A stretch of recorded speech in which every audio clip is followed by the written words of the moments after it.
On a quiet spring evening in Dover, Massachusetts, 1977, the sleepy town was shrouded in mist, the kind that muffled the hum of cicadas and turned the shadows into phantoms. 17-year-old William Bartlett gripped the steering wheel of his old orange Volkswagen Beetle as he drove down Farm Street. The road was narrow, bordered by thick woods on either side. His headlights cut through the fog, casting eerie beams that illuminated the trees like ghostly sentinels. William had just dropped off his friends after a laid-back evening of jokes and soda at the local diner. The radio played softly, a comforting backdrop to the solitude of his drive. He squinted into the night, trying to make out the curves of the winding road ahead. Suddenly, movement on a low stone wall caught his eye. A figure, small, hunched, and otherworldly, perched on the wall like a grotesque gargoyle. William slammed on the brakes, his heart hammering in his chest. The headlights flooded the creature, revealing a surreal form. It was about 3 to 4 feet tall, hairless and peach-colored, with elongated limbs that seemed too thin to support its bulbous head. Its glowing orange eyes bore into him, devoid of emotion but full of an unsettling awareness. Paralyzed with fear, William stared at the creature. It clutched the edges of the wall with its spindly fingers, motionless except for a slight tilt of its massive head. Then, with a swift, almost fluid motion, it skittered into the woods and disappeared into the shadows. The air felt heavier, oppressive, as if the encounter had disturbed something ancient and unknowable. William sped home, his knuckles white on the steering wheel. He burst into his house and recounted the event to his parents, his voice trembling. They dismissed it as an overactive imagination, but William couldn't shake the vivid image of the creature. He quickly sketched what he'd seen, the glowing eyes and unnerving proportions etched into his memory. Later that night, 15-year-old John Baxter walked home after visiting his girlfriend. The town's quiet streets were now cloaked in a deeper darkness, the fog thickening as the temperature dropped. John enjoyed the solitude. It gave him time to think.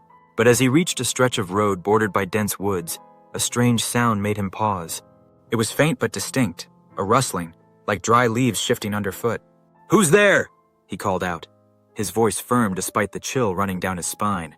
There was no answer, only the continued rustling. Then, just ahead, he spotted a figure. At first, he thought it was a child, hunched and crouching. But as he drew closer, dread pooled in his stomach. The creature wasn't human. Its long limbs moved awkwardly as it shifted its weight. Its head, disproportionate and smooth, reflected the faint moonlight, while its glowing eyes locked onto John's. Panic surged, but curiosity rooted him in place. He stepped forward cautiously, his breath visible in the cold night air. The creature didn't flee but retreated slowly into the woods. John followed for a few paces, compelled by a strange mix of fear and fascination. The thing scrambled onto a large rock and crouched there, its long fingers gripping the surface like an insect poised to leap. The glow of its eyes intensified, and for a moment, John felt as though it was assessing him, weighing his presence. Then, as quickly as it had appeared, the creature darted into the darkness, swallowed by the forest's impenetrable veil. John ran the rest of the way home, his pulse racing. When he arrived, he called a friend to recount the encounter. They speculated wildly about what it could have been, from escaped lab experiments to extraterrestrial beings.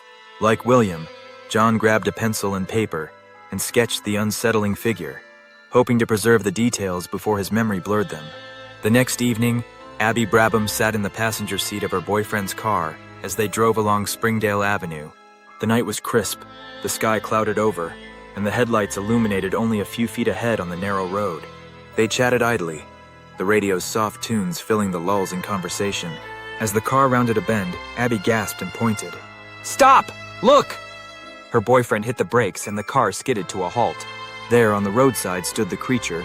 It was identical to the descriptions from the previous night, peach-colored, with a grotesquely large head and impossibly long limbs. Its eyes, however, glowed green instead of orange, casting an eerie hue on the ground beneath it. Abby leaned forward, her breath fogging the glass as she tried to get a better look. The creature's thin, sinewy form seemed almost translucent in the headlights. It moved cautiously as though aware of their presence but unafraid. Then, in a single fluid motion, it darted across the road and vanished into the woods. Abby turned to her boyfriend, her voice shaking. "Did you see that? Tell me you saw that." He nodded, his face pale. Neither of them spoke much during the rest of the drive, the encounter replaying in their minds like a broken record. When Abby got home, she struggled to sleep. The image of the creature's glowing green eyes burned into her consciousness. Over the following days, Word of the sightings spread through Dover. The small town buzzed with speculation, some residents intrigued, others dismissive. Skeptics chalked it up to misidentified animals, pointing to baby moose or owls as possible explanations.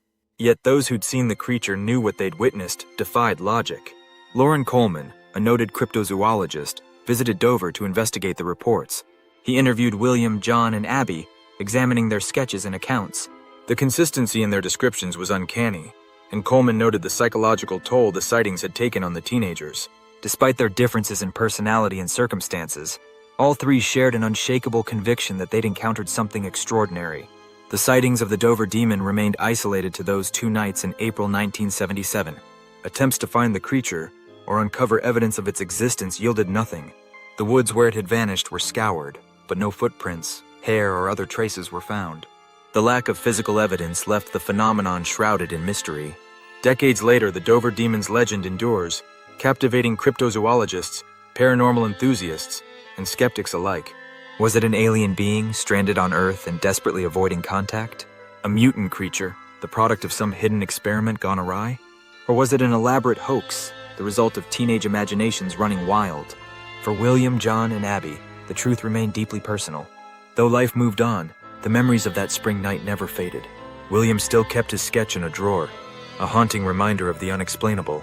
John avoided walking alone at night, the creature's glowing eyes a permanent shadow in his mind. Abby, now a mother, often wondered what she'd tell her children if they ever asked about monsters in the dark. The woods of Dover stand as they always have, silent and inscrutable. On misty nights when the fog drapes the town in its ghostly embrace, some say they feel the presence of something watching, its glowing eyes peering from the shadows. The Dover demon, whether flesh and blood or figment of the imagination, has become a part of the town's soul, a reminder that some mysteries refuse to be solved.